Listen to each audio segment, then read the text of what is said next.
Pressure really mounting up on Prince Andrew, having already given up the use of his royal titles. Prince Andrew never really leaves the news, but there's been a sort of tsunami of coverage over the last couple of weeks. Ever-evolving soap opera, that is, of course, what's happening over at Royal Lodge. King Charles is very keen to move Andrew and his ex-wife Fergie on. He doesn't want them to live there anymore. Rather unsavoury description of this place is that it's an cattle shed in the Cotswolds. Sarah Ferguson is being moved out of Royal Lodge. After more than 2 decades living in the sprawling Windsor estate she shared with Prince Andrew, she's reportedly facing a relocation so abrupt that even long-time royal observers are stunned by the timing and the stark downgrade involved. The property being offered to her, located in the Cotswolds, is technically described as a refurbished cottage. Comfortable, discreet and secure, but nowhere near the scale of Royal Lodge. Almost immediately, royal reporters began calling it by a less flattering nickname, the cattle shed. The phrase refers less to the actual condition of the property and more to what it symbolizes, a dramatic demotion from the life Sarah has known for over 20 years. But the real story isn't just about real estate. It's about what this sudden move reveals regarding the pressure building around Prince Andrew, the signals being sent by the royal institution, and what happens when the protective bubble that's sheltered 2 people for decades finally bursts. According to multiple reports, this relocation isn't Sarah's choice. It's described by those familiar with the situation as strategic containment, a way to simplify an increasingly complicated household dynamic as scrutiny around Andrew intensifies. Royal commentators are calling it a pressure release valve for a residence that insiders describe as increasingly tense and unstable. Staff members who've worked at Royal Lodge reportedly describe a shift in atmosphere over recent months. Late-night conversations behind closed doors. A growing sense that the safety net both Andrew and Sarah relied upon for years is being quietly removed. The timing aligns too precisely with external pressures to be coincidental. Pressure from government officials, renewed focus on Andrew's past associations, and broader questions about what the monarchy knew and when they knew it. For the first time in years, sources suggest Sarah didn't receive this news with her characteristic resilience. Reports indicate she was visibly upset after being informed of the arrangement, distressed not simply by the property downgrade, but by what it represents: the end of Royal Lodge as a shared sanctuary. The one constant in a life that's been defined by public scrutiny and scandal since she first entered the royal world in the 1980s. The emotional dimension matters because it speaks to how drastically circumstances are shifting. For over 2 decades, Sarah and Andrew maintained an unusual post-divorce arrangement that puzzled outsiders but apparently worked for them. They raised their daughters from that residence. They weathered multiple scandals from behind those walls.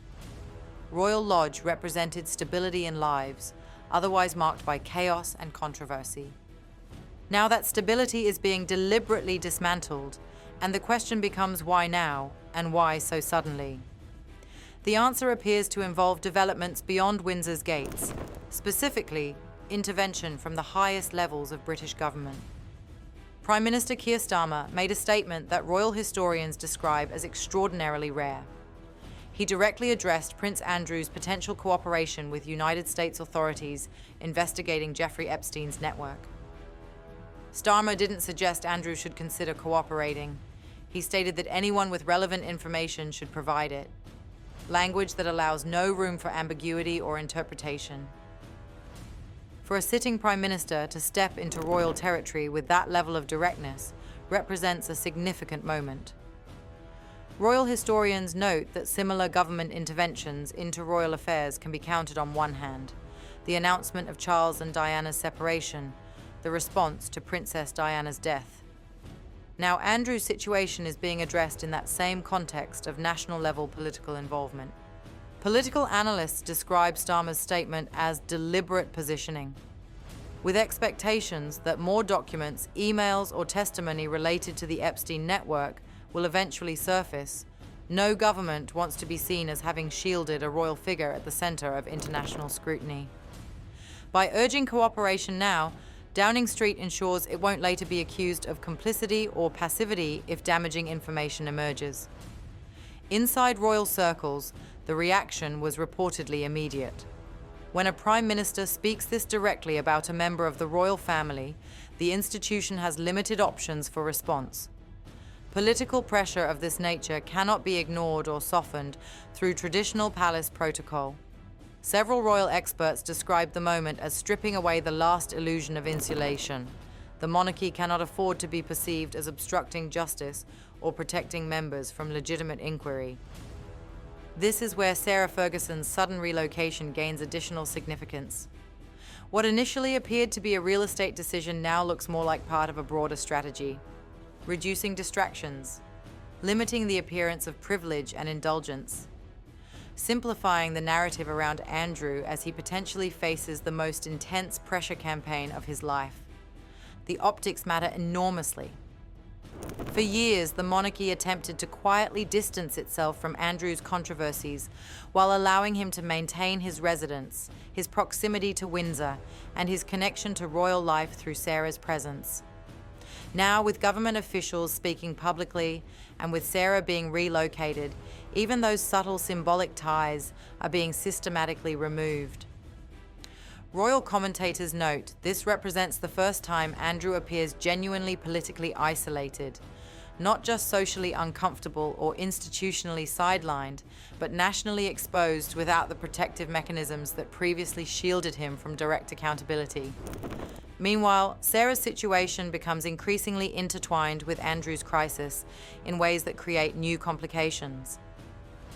Her relocation is viewed by some observers not as punishment, but as preparation. Removing her from Royal Lodge simplifies the landscape if circumstances deteriorate further. One royal correspondent noted that if pressure escalates significantly, the palace needs clean lines. No confusion about who's responsible for what. No potential for unexpected commentary from someone with a documented history of speaking unpredictably. That assessment carries weight because Sarah Ferguson has never been known for calculated discretion. Her past interviews, candid moments, and willingness to discuss personal matters publicly make her what crisis managers would call a variable risk. At a moment when narrative control becomes crucial, having her physically separated from the center of controversy reduces one source of potential complication. But physical separation creates its own risks. Once Sarah moves out of Royal Lodge, whether to the Cotswolds cottage or potentially to Portugal, where her daughter Eugenie has established a life, her independence increases dramatically. She's no longer within the palace's immediate sphere of influence. Her proximity to Andrew decreases. Her ability to chart her own course expands. Reports suggest Sarah faces essentially two paths forward. The first involves the Cotswolds property. Modest, private, close enough to Princess Beatrice that she'd remain within a family support network, but one that functions under palace oversight. Royal insiders describe this as the containment option. Comfortable but controlled, designed to keep her close but quiet. The second path leads to Portugal. Eugenie and her husband have built a stable life there surrounded by wealthy expatriates and European social networks reportedly less judgmental toward royal scandal. For someone like Sarah, who thrives on social engagement and high society connections, Portugal offers something the Cotswolds cottage cannot: a glamorous life outside direct palace supervision. Those who know Sarah well suggest she's said privately that she's not ready to disappear. A phrase that has apparently unsettled royal commentators who recognize its implications. It suggests she doesn't plan to retreat quietly into obscurity, and that if she feels sufficiently humiliated or pushed aside, she might re-engage publicly in ways the palace cannot predict or control. The concern isn't necessarily that Sarah would deliberately attack the monarchy. The worry is that she might speak impulsively or emotionally during a moment when every word gets scrutinized internationally. A candid remark in the wrong context. A frustrated interview. Even a poorly timed public appearance could create complications at precisely the moment the institution is trying to project calm control. This brings us to perhaps the most significant underlying dynamic in this entire situation. For over 20 years, Andrew and Sarah maintained their unusual living arrangement at Royal Lodge. Not quite together, not truly apart, bound by something that has puzzled royal observers for decades. The conventional explanation focused on their friendship, their shared parenting, their apparent comfort with each other despite the divorce. But there's another interpretation gaining traction among those who've watched this relationship evolve. Some royal insiders suggest Andrew and Sarah were united not just by sentiment, but by shared knowledge. Both were present during turbulent years of royal family history. Both witnessed decisions, missteps, and moments never meant to leave palace corridors. Both understood that speaking carelessly about those years could unleash repercussions far beyond Windsor. This creates what one observer called mutual insurance, an unspoken understanding that both benefit from discretion, that both are protected by the arrangement, that neither has incentive to speak publicly about matters better left private. For 2 decades, that balance held. They stabilized each other through scandal after scandal, maintaining a united front even when external pressures mounted. Now, with Andrew politically cornered and Sarah being physically relocated away from their shared sanctuary, that delicate balance faces unprecedented strain.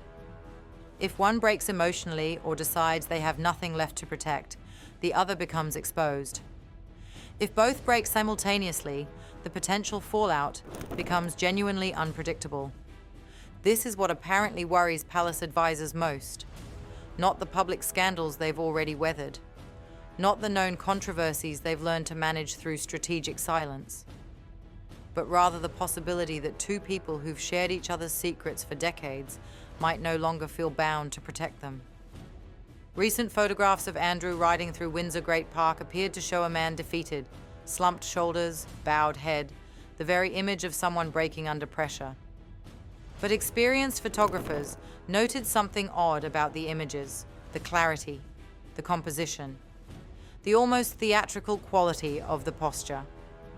Some experts suggested the photos felt curated rather than candid, as though someone wanted those specific images circulating at this specific moment.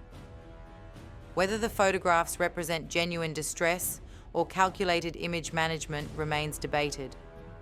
But their timing, appearing just days after the Prime Minister's statement and amid news of Sarah's relocation, struck many observers as too convenient to be coincidental. If they're strategic, they signal desperation. If they're genuine, the crisis inside Royal Lodge is far worse than previously understood. Either interpretation points to the same conclusion. The protective bubble that shielded Andrew and Sarah for over 2 decades is definitively collapsing. The royal institution is repositioning. The government is applying pressure. And the 2 people at the center of this storm are facing a future that looks nothing like the comfortable stability they've maintained since their divorce. For Sarah Ferguson, the woman who once described herself and Andrew as the happiest divorced couple, the move from Royal Lodge represents more than changing addresses. It marks the end of an era, the dissolution of an arrangement that defied convention but somehow endured through scandal after scandal, and the beginning of an uncertain future, where the rules that governed her life for 20 years no longer apply. What happens next depends largely on choices Sarah makes in coming weeks. Does she accept the Cotswolds cottage and remain within the palace's sphere of influence? Does she relocate to Portugal and chart an independent course? Does she stay silent, or does she decide that silence no longer serves her interests? And perhaps most significantly, what happens to the unspoken understanding that's kept both Andrew and Sarah from speaking freely about the years they spent together, the things they witnessed, the knowledge they share? Because if that understanding breaks down, if one or both decide they have nothing left to lose, the consequences could extend far beyond 2 people and 1 property.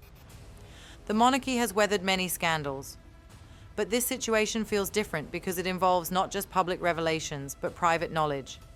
Decades of accumulated information held by 2 people whose protective arrangement is being deliberately dismantled by the very institution they're part of. That's it for today, folks. See you in the next video.